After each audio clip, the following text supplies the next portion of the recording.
മുഖ്യമന്ത്രി പിണറായി വിജയന്റെ നേതൃത്വത്തിൽ ചേരുന്ന തിരുവനന്തപുരം, കൊല്ലം, പത്തനംതിട്ട ജില്ലകളുടെ മേഖലാ അവലോകന യോഗം ഇന്നാണ്. തിരുവനന്തപുരം ജിമ്മി ജോർജ് ഇൻഡോർ സ്റ്റേഡിയത്തിൽ ചേരുന്ന യോഗം രാവിലെ 10-ന് മുഖ്യമന്ത്രിയുടെ ആമുഖ പ്രസംഗത്തോടു കൂടിയാണ് ആരംഭിക്കുന്നത്. ഈ വാർത്തയിൽ ഇന്ന് തിരുവനന്തപുരത്ത് നിന്ന് വിവരങ്ങൾ നൽകുന്നത് എസ് ഷീജയാണ്. ഷീജ തയ്യാറെടുത്തിട്ടുണ്ട് എന്നാണ് ഞാൻ കരുതുന്നത്. ഷീജയിലേക്ക് നമുക്ക് വളരെ വേഗം പോകാം. Sheeja, good morning. Good morning Anna. Sheeja, രാവിലെ ബ്യൂറോയിൽ നിന്നിറങ്ങി എനിക്ക് തോന്നുന്നു പരിപാടി തുടങ്ങുന്നതിന് മണിക്കൂറുകൾക്ക് മുമ്പേ ഷീജ അവിടെ എത്തിയിട്ടുണ്ടെന്ന് തോന്നുന്നു. ദൃശ്യങ്ങൾ കാണുമ്പോൾ അങ്ങനെയാണ് മനസ്സിലാവുന്നത്.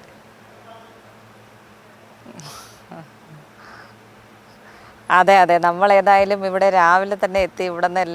ഇവിടെ എല്ലാവിധത്തിലുള്ള ഒരുക്കങ്ങളും പൂർത്തിയായി കഴിഞ്ഞിട്ടുണ്ടല്ല. എന്നാലും നമ്മൾ എത്തിയപ്പോൾ ഇവിടെ എല്ലാവരും ലൈറ്റൊക്കെ ഇട്ട് എല്ലാം സജ്ജമാക്കിയിട്ടുണ്ട്. ഇനിയിപ്പോൾ മുഖ്യമന്ത്രിക്കും മന്ത്രിമാർക്കും ഇതിൽ പങ്കെടുക്കുന്ന ജില്ലാ കളക്ടർമാർ, ഉദ്യോഗസ്ഥർ എന്നിവർക്ക് വേണ്ടിയിട്ടുള്ളൊരു കാത്തിരിപ്പാണ്. ഇനിയിപ്പോൾ കൃത്യം 10 മണിക്കാണ് ചടങ്ങുകൾ ആരംഭിക്കുക. ഇവിടെ ഈ പരിപാടി നിലവിൽ നമുക്ക് കാണാം. ഞാൻ നിൽക്കുന്ന ഈ ഡയസ്, ഈ പങ്കെടുക്കുന്നവരും ഒക്കെ എത്തുന്നത് ആ സമയത്ത് എത്തിയാൽ മതി. പക്ഷെ നമ്മുടെ കാര്യം അതല്ല. ഈ വിവരങ്ങളെല്ലാം പ്രേക്ഷകരിലേക്ക് എത്തിക്കാൻ വളരെ നേരത്തെ എത്തിയേ പറ്റുള്ളൂ. അതിനു മുമ്പുള്ള ഒരുക്കങ്ങൾ അറിയണം, സംവിധാനങ്ങൾ അറിയണം. അതെല്ലാം പറയാൻ ഷീജ രാവിലെ തന്നെയുണ്ട്. അതെ, ഷീജ സൂചിപ്പിച്ചതുപോലെ വികസനത്തിന്റെ പാതയിൽ ഓടുന്ന സർക്കാരാണ്. സംസ്ഥാനം കഴിഞ്ഞ വർഷങ്ങളിൽ ഉണ്ടായിട്ടുള്ള വികസന നേട്ടങ്ങൾ എത്രയൊക്കെയാണ് എന്നത് പ്രേക്ഷകർക്കും അറിയാവുന്ന കാര്യമാണ്. അപ്പോൾ ഈ വികസന ചരിത്രത്തിലെ ഒരു ഏടുകൂടിയാണ്. കാരണം ഇന്നത്തെ കാര്യങ്ങളിൽ എന്തെങ്കിലുമൊക്കെ പിഴവുകൾ വന്നിട്ടുണ്ട് എന്നുണ്ടെങ്കിൽ അത് പരിഹരിക്കുക, അത് അറിയുക, അതിനു വേണ്ട നടപടിക്രമങ്ങളൊക്കെ എടുക്കുക എന്നതൊക്കെ കൂടി ഈ യോഗത്തിന്റെ ഉദ്ദേശമാണല്ലോ.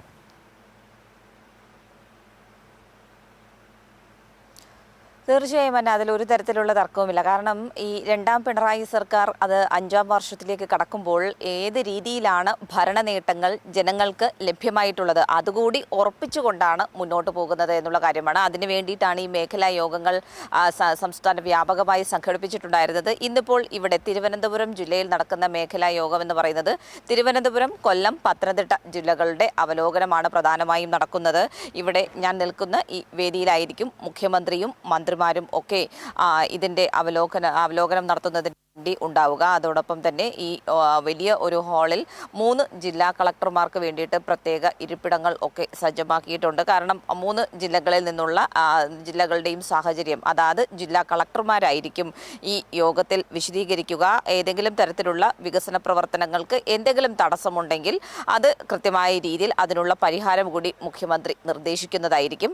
ഏതായാലും രാവിലെ 10 മണിക്കാണ് മുഖ്യമന്ത്രിയുടെ ആമുഖ പ്രസംഗത്തോടെ ആയിരിക്കും ഈ ഒരു യോഗം, ഈ മേഖലാ യോഗം ഇവിടെ ആരംഭിക്കുക. ഇതിൽ പ്രധാനമായും മന്ത്രിമാർ പങ്കെടുക്കുന്നുണ്ട്, ചീഫ് സെക്രട്ടറി പങ്കെടുക്കുന്നുണ്ട്, വകുപ്പ് സെക്രട്ടറിമാർ, വകുപ്പ് അധ്യക്ഷന്മാർ, ഉദ്യോഗസ്ഥർ തുടങ്ങിയവരൊക്കെ ഈ ഒരു യോഗത്തിന്റെ ഭാഗമാകുന്നുണ്ട് എന്നുള്ള കാര്യം കൂടി എടുത്തു പറയേണ്ടത് തന്നെയാണ്. ഇത് പ്രധാനമായും ഈ ഒരു മേഖലാ യോഗം കൊണ്ട് സർക്കാർ ലക്ഷ്യമിടുന്നത് സർക്കാരിന്റെ ഭരണ നേട്ടങ്ങൾ ഏത് രീതിയിലാണ് പൊതുജനങ്ങൾക്ക് ലഭിച്ചുകൊണ്ടിരിക്കുന്നത്, എന്തെങ്കിലും തരത്തിലുള്ള തടസ്സങ്ങൾ അവർക്ക് നേരിടുന്നുണ്ടോ എന്നുള്ളത് കൃത്യമായ രീതിയിൽ വിലയിരുത്തുന്നതായിരിക്കും. അതിനൊപ്പം തന്നെ വികസന പ്രവർത്തനങ്ങൾ സമയബന്ധമായി പൂർത്തീകരിക്കുന്നുണ്ടോ അത് കൃത്യമായ രീതിയിൽ വിലയിരുത്തി കൂടി മുന്നോട്ട് പോകുക എന്നുള്ളതാണ് സംസ്ഥാന സർക്കാർ തീരുമാനിച്ചിട്ടുള്ളത്. അത് തന്നെയായിരിക്കും പ്രധാനമായും നടക്കുക. ഏതായാലും ഈ യോഗം ആരംഭിച്ച് മുഖ്യമന്ത്രിയുടെ ആമുഖ പ്രസംഗത്തോടെ യോഗം ആരംഭിച്ചു കഴിഞ്ഞാൽ ആദ്യം കടക്കുക പക്ഷേ സർക്കാരിന്റെ വിവിധ മിഷനുകളുടെ സുപ്രധാന പദ്ധതികളുമായി ബന്ധപ്പെട്ടുള്ള അവലോകനത്തിലേക്കായിരിക്കും.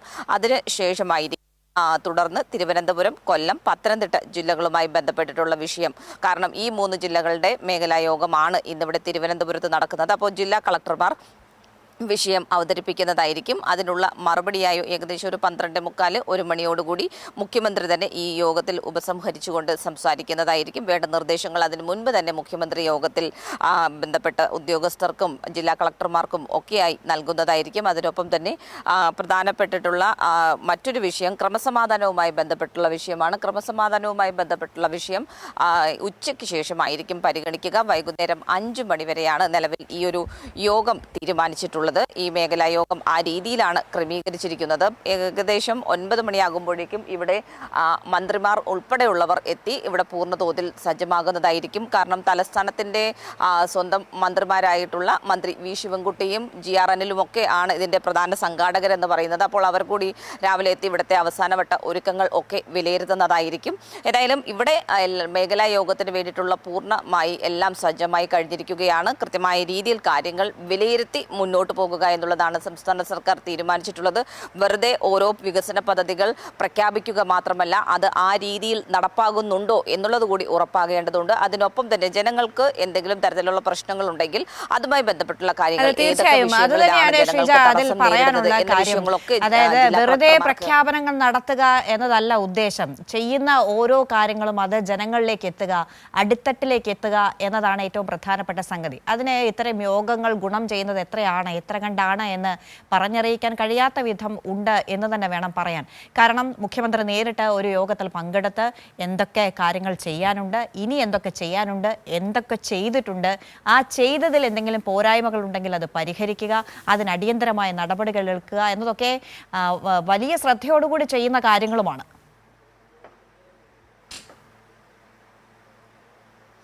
തീർച്ചയായും അതിൽ ഒരു തരത്തിലുള്ള സംശയമില്ല. കാരണം ഇവിടെ മുഖ്യമന്ത്രിയും മന്ത്രിമാരും തന്നെയാണ് ഈ ഒരു മേഖലാ അവലോകന യോഗം എന്ന് പറയുന്ന ഈ ഒരു യോഗത്തിൻ്റെ പൂർണ്ണമായും നിയന്ത്രിക്കുന്നവർ എന്ന് പറയുന്നത്. കാരണം അപ്പോൾ മുഖ്യമന്ത്രി ഓരോ വിഷയങ്ങളിലും ഇപ്പോൾ തിരുവനന്തപുരം ജില്ലയുമായി ബന്ധപ്പെട്ട് ചില പ്രശ്നങ്ങൾ ഉണ്ട് എന്നുണ്ടെങ്കിൽ അത് ജില്ലാ കളക്ടർ നേരെ അവതരിപ്പിക്കുന്നതായിരിക്കും. അതിനുവേണ്ട നിർദ്ദേശം മുഖ്യമന്ത്രി നൽകും. അതിപ്പോൾ ഏതെങ്കിലും പ്രത്യേക വകുപ്പുമായി ബന്ധപ്പെട്ട് ഉള്ള വിഷയങ്ങളാണെങ്കിൽ അതിൽ വകുപ്പ് മന്ത്രിയോട് തന്നെ ഇടപെട്ട് വേണ്ട നടപടികൾ സ്വീകരിക്കാനുള്ള നിർദ്ദേശവും ഈ യോഗത്തിൽ വെച്ച് അപ്പോൾ തന്നെ നൽകുന്നു എന്നുള്ളതാണ് ഈ മേഖലാ യോഗത്തിന്റെ ഒരു പ്രത്യേകത എന്ന് പറയുന്നത്. അതുകൊണ്ട് തന്നെ ഈ ഭരണ നേട്ടങ്ങൾ നമ്മൾക്കറിയാം ഏത് രീതിയിലാണ് ഒന്നാം പിണറായി സർക്കാരിന്റെ കാലത്ത് നിന്നും രണ്ടാം പിണറായി സർക്കാരിന്റെ കാലത്തേക്ക് എത്തുമ്പോൾ നമ്മുടെ കേരളം മാറിയിട്ടുള്ളത് എന്നുള്ളത് എല്ലാ മേഖലയിലും അന്താരാഷ്ട്ര തലത്തിലേക്ക് കിടപിടിക്കുന്ന രീതിയിൽ ശ്രദ്ധ പിടിച്ചുപറ്റാൻ ഇതിനകം തന്നെ കഴിഞ്ഞിട്ടുണ്ട് എന്നുള്ളതിൽ ഒരു തരത്തിലുള്ള തർക്കവുമില്ല. പക്ഷേ അവിടെ കൊണ്ട് അവസാനിപ്പിക്കുകയല്ല. പക്ഷേ ഓരോ ഘട്ടത്തിലും പ്രഖ്യാപിക്കുന്ന പദ്ധതികൾ, അതിപ്പോൾ വികസന പദ്ധതികളാകട്ടെ അല്ലെങ്കിൽ